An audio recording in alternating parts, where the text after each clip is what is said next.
We're in the third of 3 sessions on growth, curating your authentic self. We're going to talk about a couple of things and a couple of questions, but starting with real self versus ideal self, which is really not so much a question, but a recognition of who's who. And then the questions: how can I be my ideal self more often? Which is a great question. And in fact, I appreciate this question so much. It was one of the 2 questions that created the company that I currently run called Think to Perform. I'll come back to that. And then, how can I share and celebrate my authentic impact? So let me talk about the first question for just a second. Is it possible that I could really be who I would ideally like to be more often? The answer to that question is yes. And of course, what that suggests is a couple of things. If the answer is yes, and it is, it suggests I'm not my ideal self all the time now. Because if I already am, I couldn't be more often. So if I can do it more often, that means I'm not now all the time. And then the second thing, to be in alignment more often, I am going to have to change.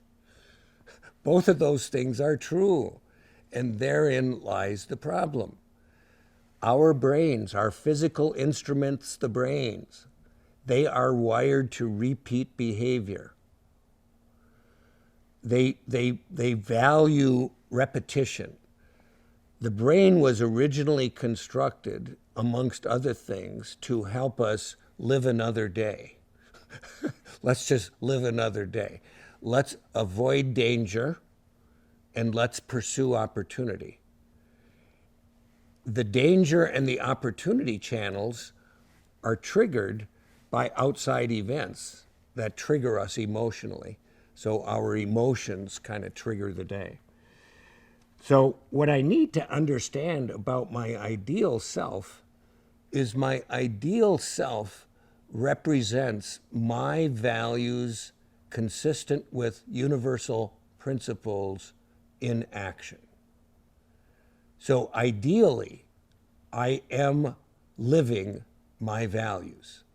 That's my ideal self. My real self is on a moment-to-moment basis what I am thinking, what I am doing, and how I am feeling. Now, here's what's interesting.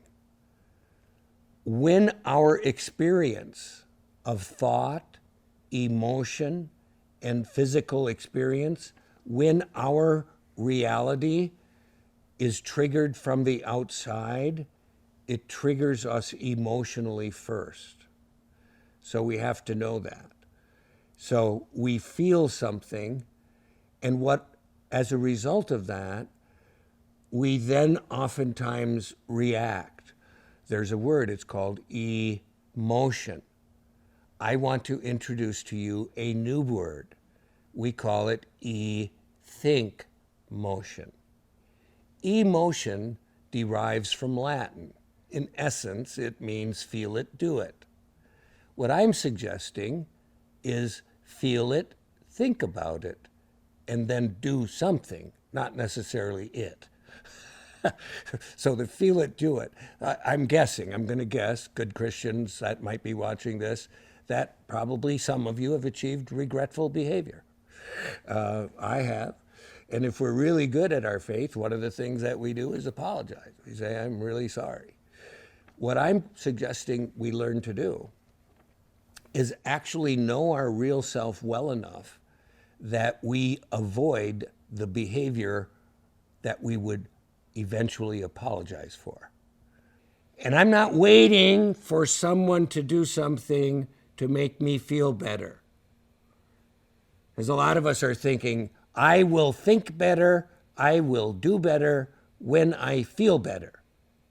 And so please, do something to make me feel better. It's up to you. It's up to you to make me feel better. Because once I feel better, then I'll think better and I'll do better. And I say, no, It's not up to you for me to feel better. I decide what to think. I decide what to do. And if I want to feel better, I do things that make me feel better. You know, I feel great today. One of the reasons I'm doing this. What could I do today that would make me feel even better? I could do some video. Okay, great. I felt good before I sat down here. I feel better now. That's how it is. So that's the deal. I get to decide. And how can I share and celebrate? I celebrate progress, not perfection. I do progress celebration 4 times a day.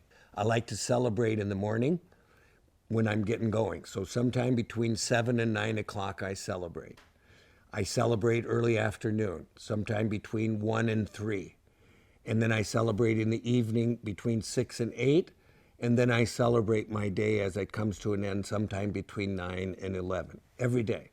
So I actually, and my celebration, amongst other things, what I celebrate are the things I am grateful for that have happened.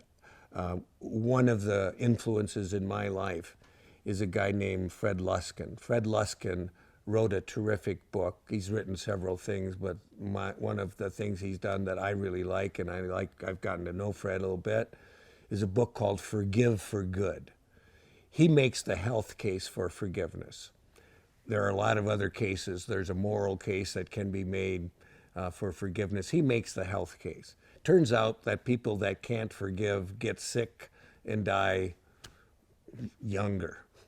And so they need to learn to forgive. And one of the things that he taught is that anybody can learn to forgive, but it starts with dealing with oneself and recognizing that you can decide what to think. You can decide. My brain can be like a radio receiver, and I can have some channels that are permanently programmed in there.